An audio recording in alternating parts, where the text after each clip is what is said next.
नमस्कार, 9 बजे की 9 ब्रेकिंग में आप सभी का स्वागत है। मैं हूं आपके साथ सृष्टि शुक्ला। 9 बजे की 9 ब्रेकिंग में सबसे पहले बात कर लेते हैं पहली ब्रेकिंग की।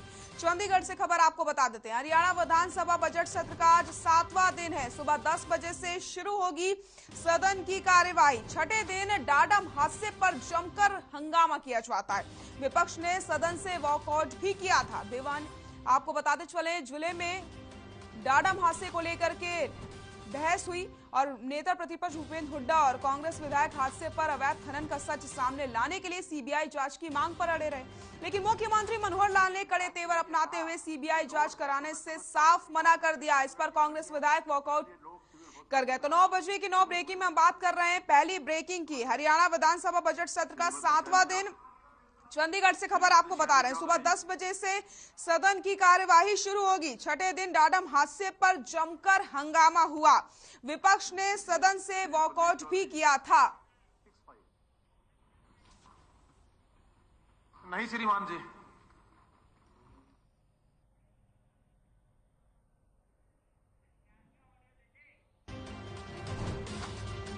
हरियाणा विधानसभा बजट सत्र का 7वां दिन। सुबह 10 बजे से शुरू होगी सदन की कार्यवाही। चंडीगढ़ से खबर आपको बता रहे हैं। 9 बजे की 9 ब्रेकिंग में हम बात कर रहे हैं पहली ब्रेकिंग के। सुबह 10 बजे से सदन की कार्यवाही शुरू होगी। भिवानी जिले में हुए डाडम खदान हादसे को लेकर के विधानसभा में सोमवार को जमकर हंगामा हुआ तो विपक्ष ने सदन से वॉकआउट भी किया था। आपको बताते चले, 9 बजे की 9 ब्रेकिंग में बात कर रहे हैं। हरियाणा विधानसभा का आज 7वां दिन है और आज फिर से बजट पर चर्चा ही की जाएगी। और अगर हम बात करते हैं छठे दिन की, तो डाडम हादसे को लेकर के जमकर हंगामा देखने को मिला, तो वहीं यूरिया खाद का मुद्दा भी जमकर छाया रहा और जमकर हंगामा हुआ।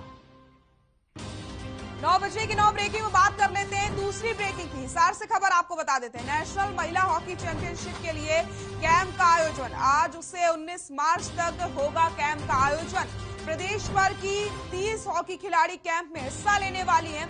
30 में से 18 खिलाड़ियों का चयन किया जाएगा। आपको बताते चले, आंध्र प्रदेश में होगा नेशनल महिला हॉकी चैंपियनशिप। आंध्र प्रदेश में मार्च माह में शुरू होने वाली नेशनल महिला हॉकी चैंपियनशिप में हरियाणा टीम चयन के लिए कैंप 15 मार्च से शुरू होगा और 19 मार्च तक ये कैंप चलने वाला है। साथ ही साथ आपको बताते चले, प्रदेश भर की 30 हॉकी खिलाड़ी इसमें भाग लेने वाली हैं और अपनी खेल प्रतिभा का प्रदर्शन करने वाली है। साथ ही साथ कोच इन खिलाड़ियों को खेल की बारीकियां भी समझाएंगे। 18 खिलाड़ियों का चयन किया जाएगा। कैंप के दौरान 30 खिलाड़ियों में से बेस्ट प्रदर्शन करने वाली 18 खिलाड़ियों को नेशनल चैंपियनशिप में हरियाणा का प्रतिनिधित्व करने का मौका मिलेगा।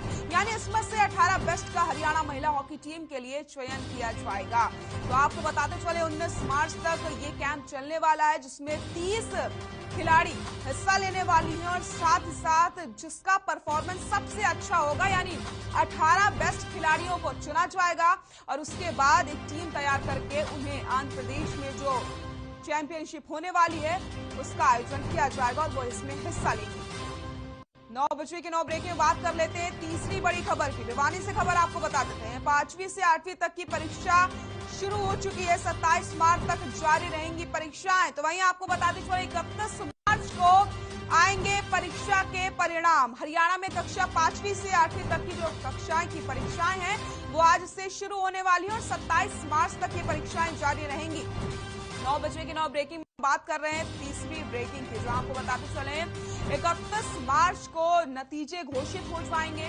तो 8वीं और 5वीं की जो परीक्षाएं हैं वो आज से शुरू हो चुकी हैं और साथ ही साथ आपको बताते चले 31 मार्च तक नतीजे सबके सामने आ जाएंगे। 27 मार्च तक परीक्षाएं चलने वाली हैं। तो आपको बताते चले 27 मार्च तक ये जारी रहेंगी परीक्षाएं और 31 मार्च को आएंगे परीक्षा के नतीजे। 9 बजे की 9 ब्रेकिंग में हम बात कर रहे हैं तीसरी ब्रेकिंग की, जहां पर भिवानी से खबर आपको बता रहे हैं। 5वीं और 8वीं की जो परीक्षाएं हैं उनकी शुरुआत हो चुकी है। 27 मार्च तक ये परीक्षाएं चलेंगी और 31 मार्च का दिन खास है क्योंकि इस दिन रिजल्ट सबके सामने आ जाएंगे। 9 बजे की 9 ब्रेकिंग में बात कर लेते हैं चौथी ब्रेकिंग की। हिसार से खबर आपको बता देते हैं, जीजेयू की परीक्षा का आयोजन आज से शुरू होंगी परीक्षाएं। अप्रैल माह के अंत तक परीक्षाएं खत्म हो जाएंगी। तो आपको बताते चले, छात्रों ने सत्र में देरी को लेकर के नाराजगी भी जताई है। पर फरवरी में परीक्षाएं होनी थी, लेकिन परीक्षा लेट हो गई है। गुरु जामेश्वर यूनिवर्सिटी के अंतर्गत आने वाले कॉलेज और विश्वविद्यालय के छात्रों की फरवरी में स्थगित होने वाली परीक्षाएं 15 मार्च से शुरू होने वाली हैं। इसके तहत अप्रैल माह के अंत तक परीक्षाएं खत्म हो जाएंगी। ऐसे में छात्रों का ये कहना है कि अगले सत्र में देरी होगी। बार बार परीक्षाएं स्थगित होने से नए सत्र में लगातार देरी होती जा रही है। पहले से ही सत्र में 5 से 6 महीने की देरी हो चुकी है। ऐसे में लगातार सत्र का जो गैप है वो बढ़ता चला जा रहा है। वहीं शिक्षाविदों का कहना है कि ऑनलाइन परीक्षा ही लेनी थी तो कोविड में ही ले सकते थे। तो आपको बताते चले, गुरु जामेश्वर यूनिवर्सिटी के अंतर्गत आने वाले कॉलेजों की जो परीक्षाएं हैं वो आज से शुरू हो गई है, लेकिन छात्रों में ऐसे में नाराजगी देखने को मिल रही है, क्योंकि ये परीक्षाएं फरवरी में होनी थी, लेकिन परीक्षाएं लेट हो रही हैं और वो 15 मार्च से शुरू हो रही हैं। आज से ही परीक्षाएं शुरू हो रही हैं। ऐसे में जो छात्र हैं उन्होंने नाराजगी जताई है। 9 बजे की 9 ब्रेकिंग में हम बात कर रहे हैं चौथी ब्रेकिंग की, जहां पर फरवरी में जो परीक्षाएं होनी थी वो आज से शुरू हो रही है। गुरु जामेश्वर यूनिवर्सिटी के अंतर्गत आने वाले कॉलेजों की जो परीक्षाएं हैं वो शुरू हो रही हैं आज से। हिसार से खबर आपको हम बता रहे हैं, आज से शुरू होंगी परीक्षाएं। फरवरी में इन परीक्षाओं को करवाना था, लेकिन परीक्षाओं को स्थगित कर दिया गया था। 9 बजे की 9 ब्रेकिंग में बात कर लेते हैं पांचवी ब्रेकिंग। यमुनानगर से खबर आपको बता देते हैं, बदमाशों के हौसले बुलंद नजर आ रहे हैं। बदमाशों ने चलती कार में पथराव किया और शीशे तोड़ दिए। पुलिस के सामने बदमाशों ने इस वारदात को अंजाम दिया, यानी बदमाशों में पुलिस का खौफ नहीं रह गया है। यमुनानगर में बदमाशों के हौसले इस कदर बुलंद हैं कि वो अब चौराहों पर भी मारपीट करने से बाज नहीं आते। आपको बताते चले, 9 बजे की 9 ब्रेकिंग में हम बात कर रहे हैं पांचवी ब्रेकिंग और यमुनानगर से ये खबर है, जहां पर बदमाशों के हौसले बुलंद नजर आ रहे हैं। बीच चौराहे पर मारपीट की गई है, कार के शीशे तोड़ दिए जाते हैं और बड़ी बात ये रही कि पुलिस के सामने ही इस वारदात को अंजाम दिया जाता है। इस हंगामे के दौरान युवक पुलिस को पुकारता रहा, लेकिन पुलिस मौके पर नहीं पहुंची। वहीं इलाके में मौजूद पुलिस अधिकारी दिलीप कुमार का ये कहना है कि लोग पहले से ही झगड़ा करते आए थे, जैसे ही वो उन्हें छुड़ाने मौके पर पहुंचते हैं तो वो वहां से फरार हो जाते हैं। तो बदमाशों के हौसले यमुनानगर में बेहद बुलंद है। पुलिस का खौफ उन्हें बिल्कुल नहीं रह गया है। चलती कार में पथराव करके शीशा तोड़ दिया जाता है और इसके बाद जो पीड़ित है वो पुलिस को बुलाता रहता है, लेकिन पुलिस मौके पर नहीं पहुंचती है। तो आपको बताते चले, यमुनानगर में इस समय बदमाशों के जो हौसले हैं वो बुलंद हो चुके हैं। पुलिस का खौफ बदमाशों में बिल्कुल नहीं रह गया है। 9 बजे की 9 ब्रेकिंग में हम बात कर रहे हैं पांचवी ब्रेकिंग की। बदमाशों के हौसले बुलंद है। बदमाशों ने चलती कार के शीशे तोड़े हैं और तस्वीरें भी आपको दिखा रहे हैं। आप तस्वीरें देख सकते हैं किस तरीके से कार के शीशे तोड़े गए हैं और कोई भी बड़ा हादसा यहां पर हो सकता था, लेकिन आपको बताते चले, जब पुलिस को बुलाया जाता है तो मौके पर पुलिस नहीं पहुंचती है। वहीं पुलिस अधिकारी से जब बात की जाती है तो उनका कहना है कि झगड़ा पहले से हो रहा था और जैसे ही वो मौके पर पहुंचे वहां से जो बदमाश है वो फरार हो जाते हैं। तो तस्वीर भी आपको हम दिखा रहे हैं, यमुनानगर की ये तस्वीरें। बदमाशों के हौसले बुलंद है।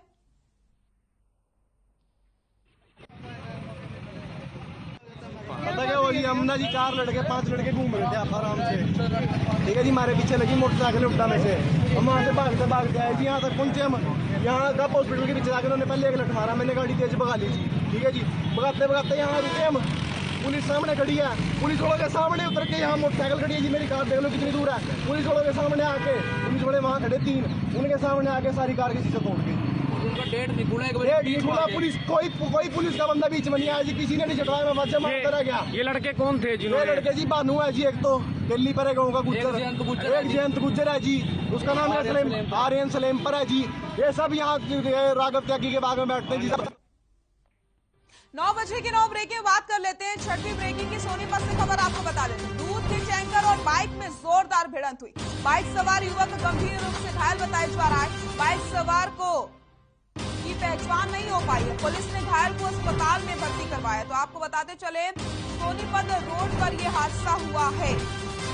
दूध टैंकर और बाइक की जोरदार भिड़ंत हो जाती है, जिसमें जो बाइक सवार है वो गंभीर रूप से घायल बताया जा रहा है। 9 बजे की 9 ब्रेकिंग में बात कर रहे हैं छठवीं ब्रेकिंग की। दूध के टैंकर और बाइक में जोरदार भिड़ंत होती है। फिलहाल जो जो बाइक सवार है उसकी पहचान नहीं हो पाई है, लेकिन पुलिस ने बाइक सवार को अस्पताल में भर्ती करवा दिया है। गंभीर रूप से घायल बताया जा रहा है बाइक सवार। दूध के टैंकर और बाइक सवार में जोरदार भिड़ंत होती है, जिसके बाद जो बाइक सवार है वो पूरी तरीके से घायल हो जाता है, लेकिन अभी तक बाइक सवार की पहचान नहीं हो पा रही है। लगातार जांच की जा रही है और पता लगाने का प्रयास किया जा रहा है कि आखिरकार जो बाइक सवार है वो कहां का था, क्योंकि वो गंभीर रूप से इस समय घायल हो चुका है। तो दूध के टैंकर और बाइक में जोरदार भिड़ंत होती है और ऐसे में बाइक सवार गंभीर रूप से घायल हो गया है। बाइक सवार को अस्पताल में पुलिस ने भर्ती करवाया है। 9 बजे की 9 ब्रेकिंग में बात कर रहे हैं, छठवीं ब्रेकिंग की, जहां पर सोनीपत से एक खबर है। सोनीपत में दूध के टैंकर और बाइक सवार की भिड़ंत हो जाती है और बाइक सवार इस हादसे में गंभीर रूप से घायल हो गया है। पुलिस ने घायल को अस्पताल में भर्ती करवाया है। नरेला सोनीपत रोड पर यह हादसा हुआ है। तो आपको बता दें, दूध के टैंकर और बाइक सवार में जोरदार भिड़ंत हो जाती है, जिसके बाद एक बाइक सवार गंभीर रूप से घायल हो गया। 9 बजे की 9 ब्रेकिंग बात कर लेते हैं, 7वीं ब्रेकिंग की। दिल्ली से खबर आपको बता देते हैं, आज होगी बीजेपी संसदीय दल की बैठक। सभी सांसदों को उपस्थित रहने के निर्देश दिए गए। 2024 के लिए जीत का मंत्र देंगे पीएम नरेंद्र मोदी। गृह मंत्री अमित शाह, रक्षा मंत्री राजनाथ सिंह इस बैठक में मौजूद रहेंगे। बीजेपी अध्यक्ष जेपी नड्डा भी इस बैठक में शामिल होने वाले हैं। बीजेपी के संसदीय दल की बैठक आज होनी है। इसके लिए भाजपा ने अपने सभी सांसदों से मीटिंग में उपस्थित रहने के निर्देश भी दे दिए। बैठक में पीएम नरेंद्र मोदी मौजूद रहेंगे। उनके अलावा बीजेपी संसदीय दल की इस बैठक में केंद्रीय गृह मंत्री अमित शाह, रक्षा मंत्री राजनाथ सिंह, बीजेपी अध्यक्ष जेपी नड्डा समेत कई दिग्गज भाजपा नेता भी शामिल होने वाले हैं। तो आपको बताते चले, 2024 के लिए जीत का मंत्र दिया जाएगा। गृह मंत्री अमित शाह, रक्षा मंत्री राजनाथ सिंह इस बैठक में मौजूद रहेंगे।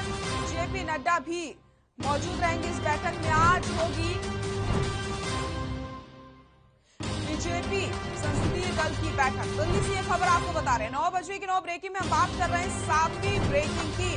2024 के लिए जीत का मंत्र देंगे पीएम नरेंद्र मोदी। तो आपको बताते चले, 2024 की जो तैयारियां हैं वो अभी से शुरू कर दी गई हैं। ऐसे में आज बीजेपी संसदीय दल की बैठक का आयोजन किया जा रहा है और रक्षा मंत्री राजनाथ सिंह, गृह मंत्री अमित शाह और प्रदेश अध्यक्ष जेपी नड्डा भी शामिल होने वाले इस बैठक में। 2024 के लिए जीत का मंत्र यहां पर दिया जाएगा पीएम नरेंद्र मोदी की तरफ से। 9 बजे की 9 ब्रेकिंग में बात कर लेते हैं 8वीं ब्रेकिंग की। देश में कोरोना से राहत, एक दिन में करीब 2000 केस मिले हैं, तो वहीं 4377 लोगों ने कोरोना को मात दी है। 27 कोरोना मरीजों की मौत हुई। तो देश में जो कोरोना का रिकवरी रेट है वो फिलहाल 98.72% पहुंच चुका है।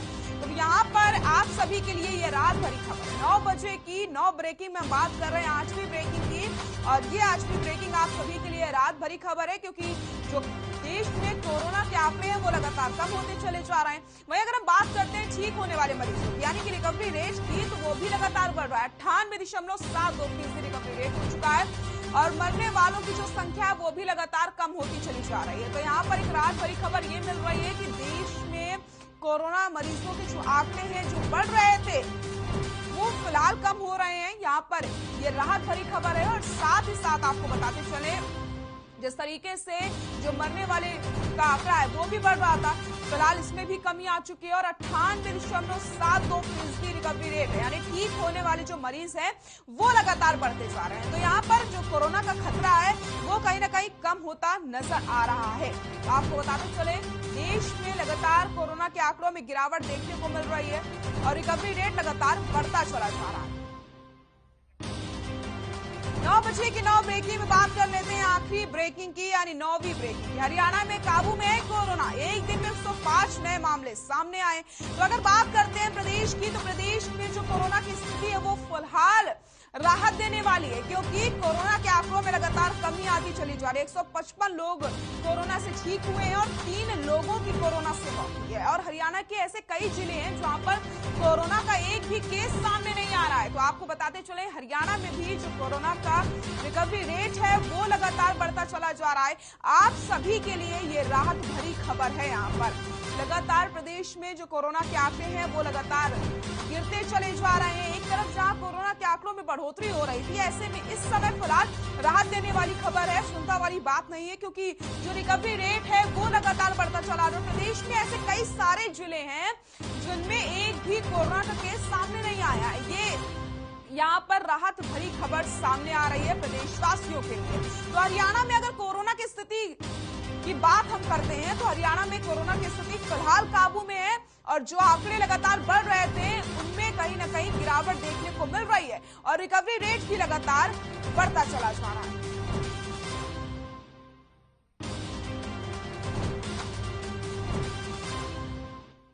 तो 9 बजे की 9 ब्रेकिंग में फिलहाल के इतना ही, लेकिन खबरों का सिलसिला लगातार जारी। आइए बात करते हैं एक खास रिपोर्ट की, जहां पर हरियाणा विधानसभा के बजट सत्र का छठा दिन काफी हंगामेदार रहता है। सदन में डाडम हादसा और यूरिया का मुद्दा छाया रहता है, जिसे लेकर के विपक्ष ने सवाल किए तो वहीं सत्ता पक्ष ने एक एक करके सभी सवालों के जवाब भी दिए। क्या कुछ नोक-झोंक रही पूरे सदन के दौरान, आपको एक रिपोर्ट दिखाते हैं।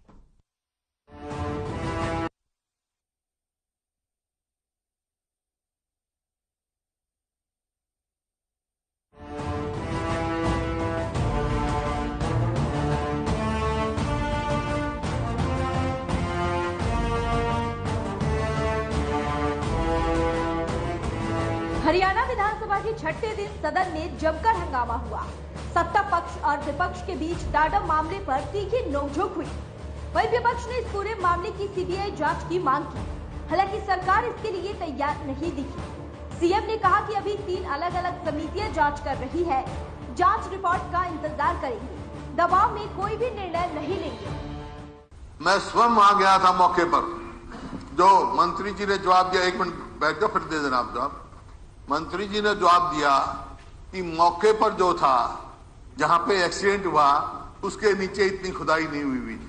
यही दिया जवाब आपने। तो उसके साथ वाले पहाड़ में कितनी हुई हुई है, साथ कितनी हुई हुई है, आप जाके देखो।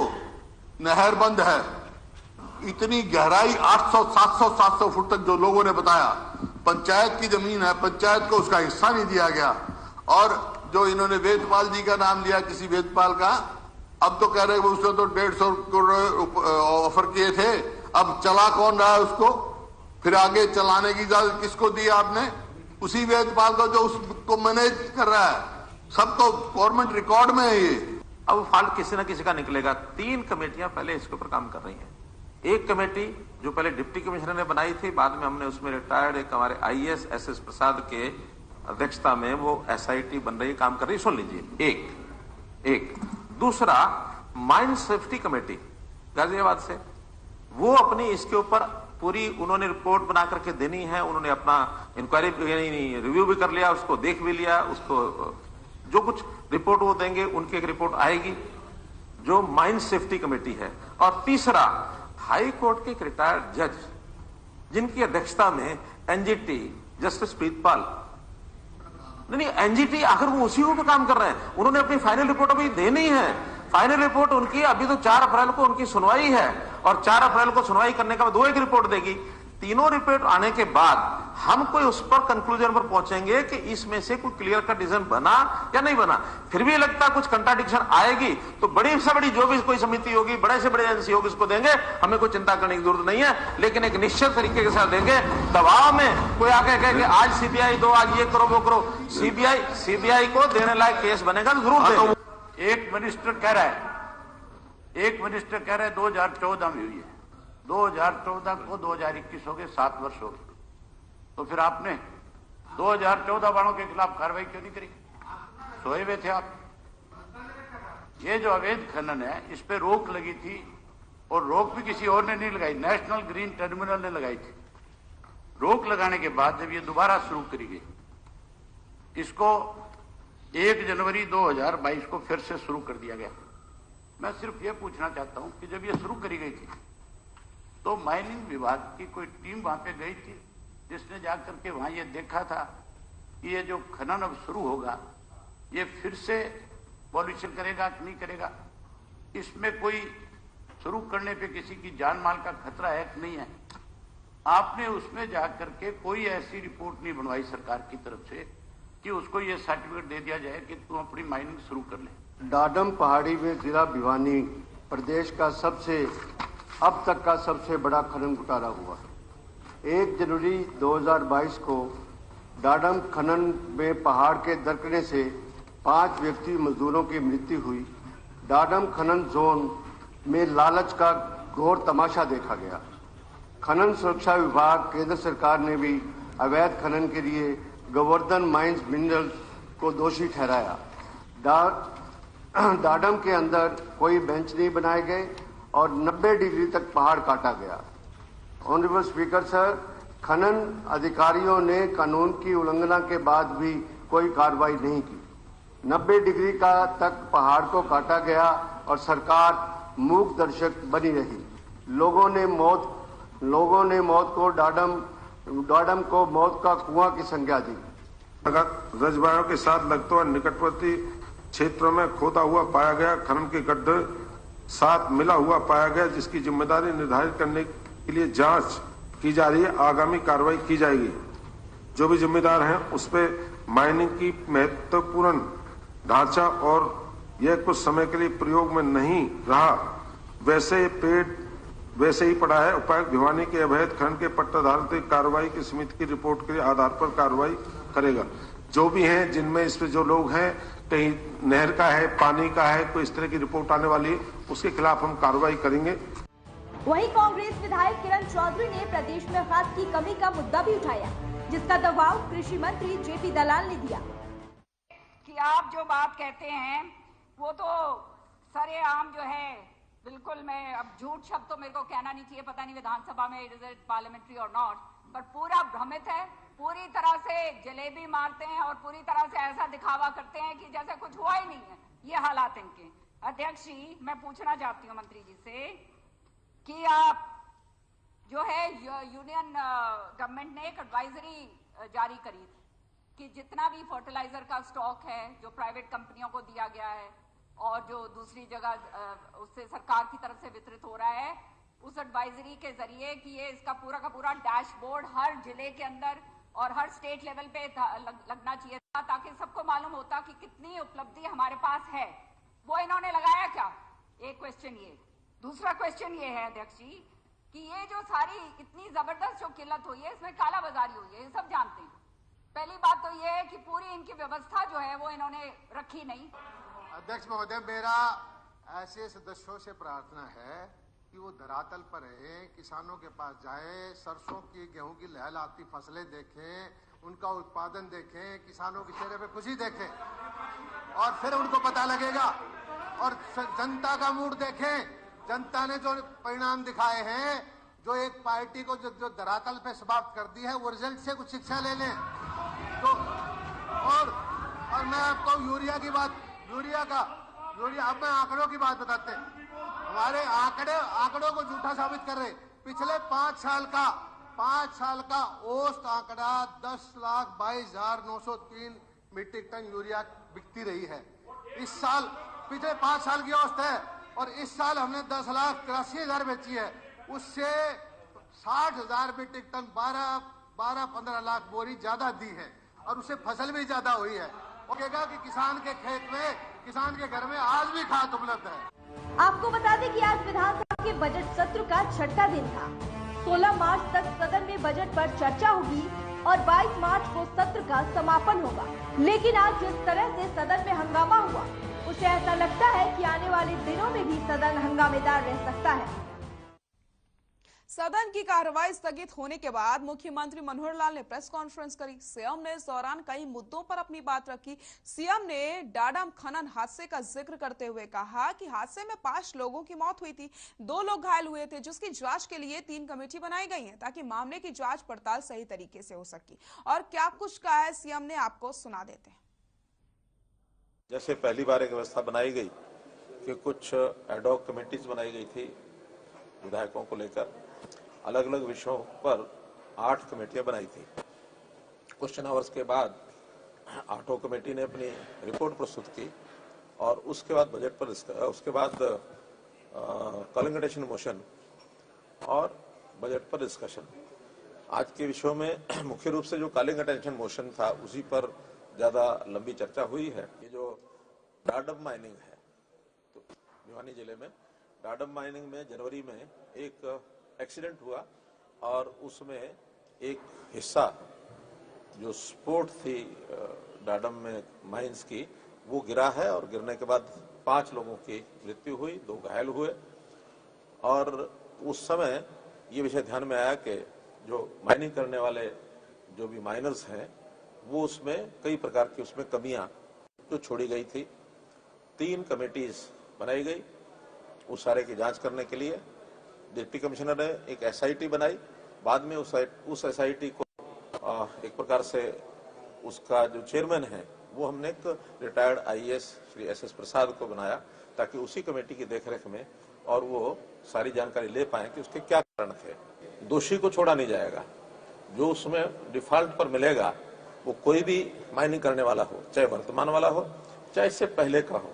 क्योंकि इंटरिम रिपोर्ट में एक बात लिखी गई है, जो जस्टिस प्रीतम पाल उन्होंने अपनी इंटरिम रिपोर्ट दी है कि ये जो इस समय जो उसमें बहुत गहराई तक 109 मीटर तक जो खुदाई हुई है, वो इस PP ने नहीं की, यानी जो एंटरप्रेन्योर है उसकी बजाय जो इससे पहले वाला एंटरप्रेन्योर है उसने की है। हमने माइनिंग की पॉलिसी बनाई है और माइनिंग की पॉलिसी में बहुत उनको सुविधाएं दी गई हैं कि कल को कोई आदमी नहीं भी चलाता है तो उसकी डिक्लेरेशन पर विदिन 1 मंथ उसको हम टर्मिनेट कर देते हैं, अगले 1 महीने में उसकी ऑक्शन हो जाती है। और जो सालों साल के जो डेड रेंट उनको देने पड़ते थे वो सब समाप्त कर दिए गए हैं, बल्कि अब इसमें ऑक्शन भी आसान हो गई है, ऑक्शन का पैसा भी ज्यादा आता है। क्योंकि लोगों की जो दुविधाएं हैं, इन्होंने जो पेज फंसा रखे थे कि हाँ अगले को बांध के ऐसा रखो आदमी ना निकल सके, ना आ सके, ना जा सके। अब कोई वेस्ट इंटरेस्ट रहे होंगे, लेकिन हम उन वेस्ट इंटरेस्ट से दूर हो गए, सारी चीज पारदर्शिता कर दी है। आज माइनिंग का किसी प्रकार का कोई झगड़ा नया नहीं आता है। 9 बजे के 9 ब्रेकिंग में फिलहाल के लिए इतना ही। नमस्कार।